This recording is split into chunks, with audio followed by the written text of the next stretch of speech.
পৃথিবীতে প্রতিটা মানুষ শূন্য হাতে আসে এবং শূন্য হাতেই কিন্তু চলে যেতে হয়। আর এটাই কিন্তু নিয়তি। হ্যালো এভরিওয়ান, আসসালামু আলাইকুম।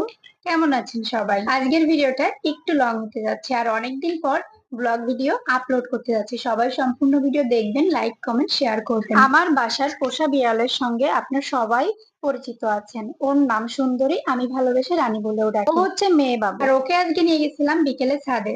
তো আজকে একটা জিনিস আপনাদের সঙ্গে শেয়ার করব। দেখেন, আমার লাক সবসময় এরকমই হয়। এরকম ঘটনা আমার সঙ্গে ঘটে না বললেই চলে, কিন্তু আজ ঘটলো। আমি আজকে অনেক সকালে ঘুম থেকে উঠি এবং আমি রুটি বানাতে যাই। আমার রুটিগুলো একটু অন্যরকম হয়, নরম থাকে বেশি, কারণ আমি হালকা চিনি মিক্স করি, লবণ মিক্স করি। আজ সকালে আমি সবকিছু ঠিকঠাক করছি, বাট আমি যখন আটাটা গরম পানির ভিতরে ছাড়ি তখন আটার পরিমাণটা বেশি হয়ে যায়, যার কারণে আমি আটা মিক্সও করতে পারি না, আটা রুটি বেলতেও পারি না, সবকিছুতে আমার প্রবলেম হয়ে যায়। তারপরেও ভাবলাম বানানোর পর হয়তো ঠিক